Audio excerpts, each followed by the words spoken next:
Hello everyone and welcome back to Let's Play ActRaiser 2. In the last part we finished off Humbleton's Tower of Souls and now it's time for Endgame.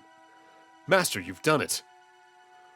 I remember a man who had great faith once said, if you believe in the Master, then he will be there. Someone who believes in the Master will be able to see him. I believe he spoke the truth. Master, Death Heim, the castle of Tanzra, has surfaced. Tanzra has strengthened the wall around the castle using an aura. I think he's going to try to use this wall to cover the world. We must go to Death Heim and stop him. Let's check in on Humbleton before we head on up there though and go into our other thing we're going to do today. There is so much air pollution that it has destroyed all the plants. It will take a long time to clean up this mess and bring beauty back to this land. Nature helps create oceans, forests, and meadows. People should try to do the same. People who try to assist and protect the natural habitat will find true happiness. With that, the path to the real endgame has opened up, but before we go mess around with that, I want to showcase some bonus passwords that are available in the game. Starting off, we want to enter 4 X's, 4 Y's, and 4 Z's, where the first of each letter is capitalized and the rest are lowercase. Flashing lights warning of sorts, this allows you to actually fight the final boss of the first ActRaiser with the ActRaiser 2 Master. With that said, it doesn't exactly feel the most graceful. A lot of the attacks here are very much designed around your movement set in ActRaiser 1 specifically, so either you have easy ways around a lot of attacks, or you feel a little too heavy or too large for certain other ones depending on the attack, because you do both phases of the final boss in the original game. You do have a projectile added onto your sword similarly to the final boss in the original game, and while that can help you with some range steals, it's kind of weird. In my head, this exists for one of 3 reasons. One of the developers just thought it was a cool idea.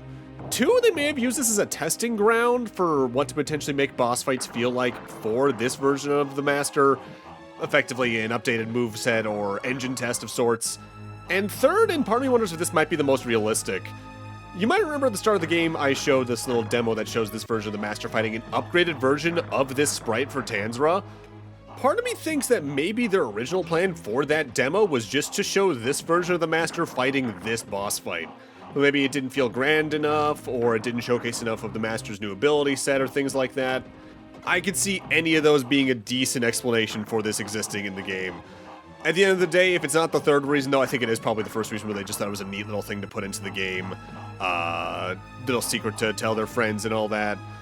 With that said, out of the 3 big passwords, I think this is the least interesting one because ultimately it's something you've done before if you've played the first game. After this, they just take you back to the title screen. Next up, we want to input a much more complicated password. We want to input capital M, capital T, lowercase k, capital M, capital S, lowercase k, capital T, lowercase k, capital H, and SH.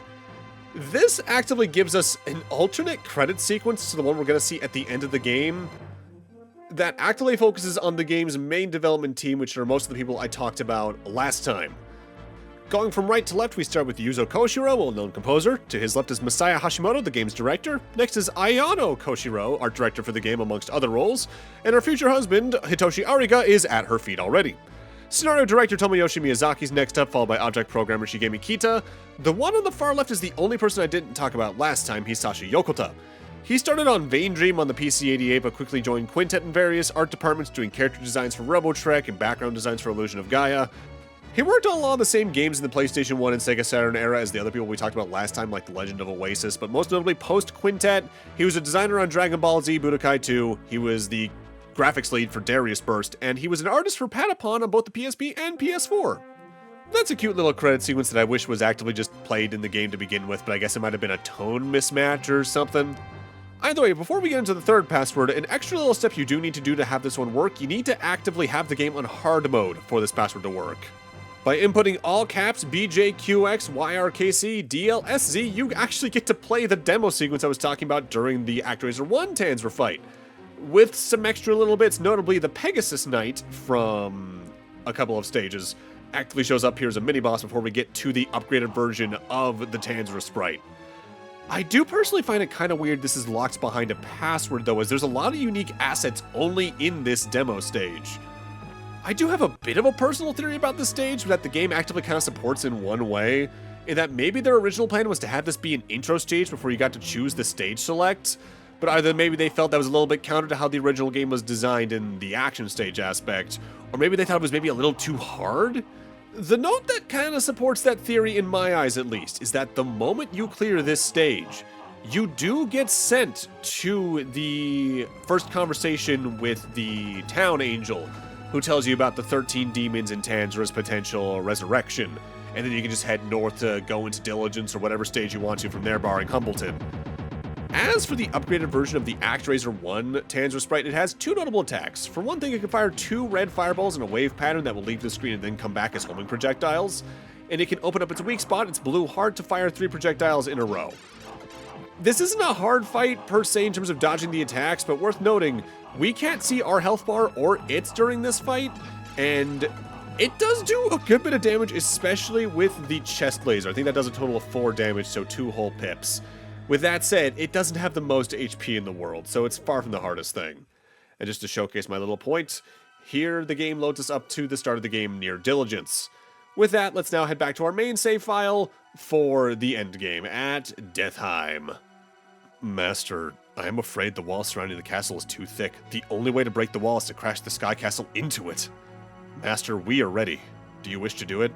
Master, I am proud of you for making such a brave decision. This is the final battle. Thank you for creating the Sky Castle and the protection it provided. Let us go.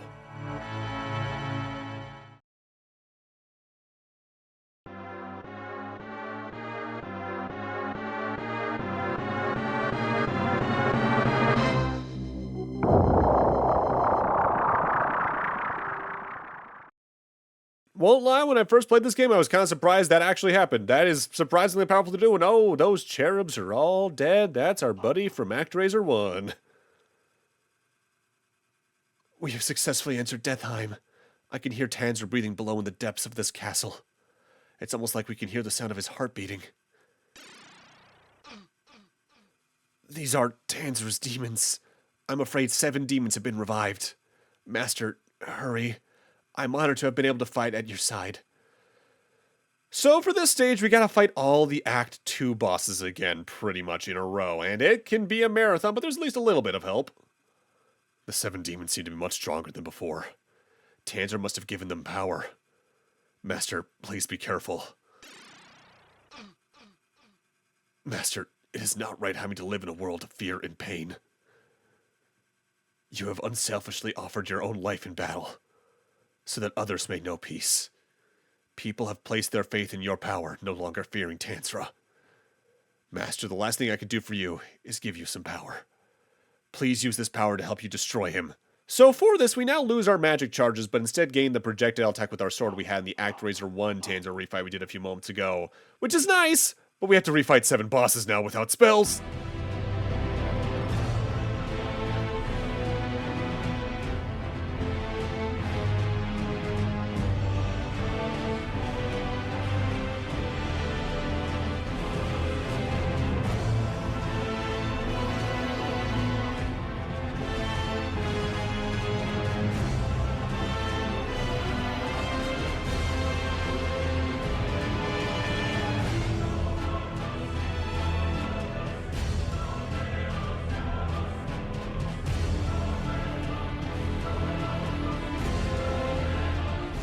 Not for nothing, the projectile does go a long way in some of those fights, but Gluttony's still really rough, for example. Master, are you alright? I'm afraid we're running out of time. Please hurry before Tanzra rises. Tanzra has risen. The time has come to fight. The outcome of this battle will mean life or death. If you are defeated, death will not come only for you, but to the world as well. Please destroy him, Master. Please don't forget these last words. MFCL SYMX WKTD. Please, Faith, you. That password will notably actively bring you to this boss fight with, I think, like 32 lives or something like that. That's actively the save angel I brought up earlier. You can meet them at any time and get a password for your file at that point by heading to the world map and then just pressing the B button. With that said, it's time for our second bout against Tanzra, who has one hell of a gorgeous sprite.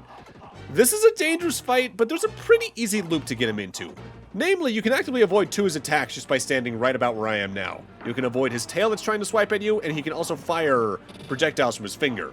The only attacks you need to worry about now are his mouth goops that become 4 little bits of homing goo. You can destroy them a little bit in a row if you just aim diagonally upwards when he's about to fire them. But you need to wait for his heart to open up to damage it. With that said, you only want to get like 2 or 3 shots in a row because he also fires a giant projectile from his heart. And the thing about that is, your shield can block it, but it blocks it in stages. And if memory serves, at its highest strength, it might be enough to instant kill you.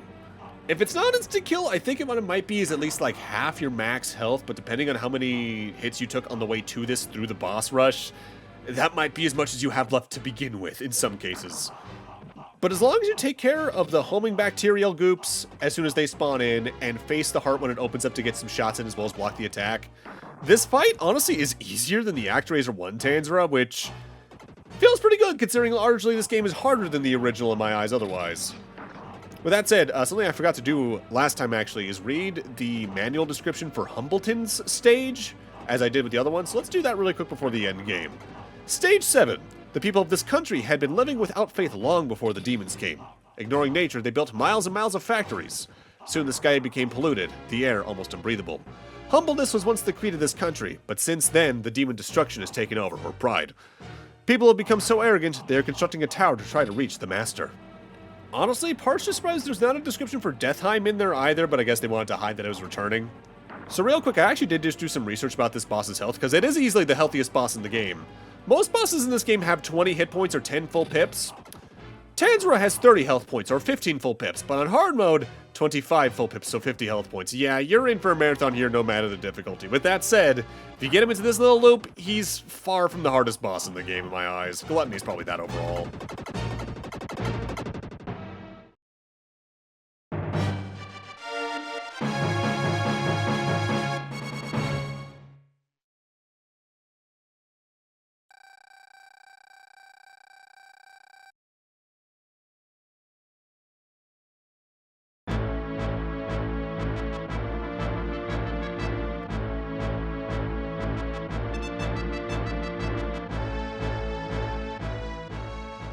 The battle between the Master and Tanzra is over. Tanzra has been destroyed. The Master has disappeared. Peace has returned to the people of this world. It's hard to believe such a nightmare ever existed. Time has passed. The grapes have ripened. A man looks to the sky and whispers, "Thank you, Master, for giving us good crops this year." Time has passed. The frozen land to the north is now covered with grass. A man looks to the sky and whispers, "Please help me find someone special." Even though the Master has disappeared, people will remember him forever. The story of how he saved the world will be talked about for many years. The Master will live forever.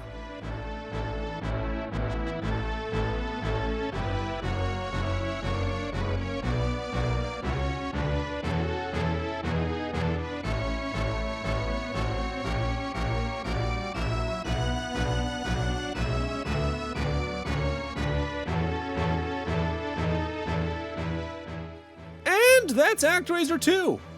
It's alright. I think the mechanics they added to the action stages are really cool. I do really like this version of the Master's moveset. But the game genuinely did lose something, and a lot of something, in removing the simulation stages where you play as the cherub. I don't know whether I should call it soul or personality or even just depth, but it lost a lot of what I find the original interesting. So this is not a game I come back to too often.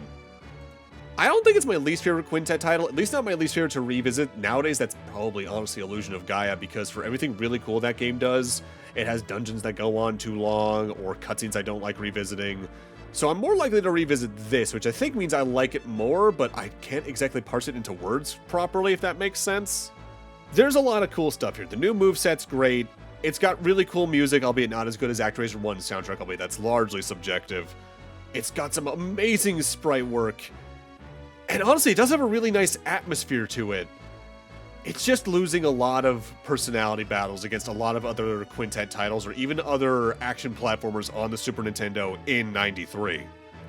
There's a part of me that always wanted a proper third title out of this series, as I think there's a nice middle ground they could do with the moveset of this Master, with still having the simulation stuff from ActRaiser 1. That could be really neat, And unfortunately, from what I played of it at least, ActRaiser Renaissance is not that, because that's largely a remake of the first game to begin with.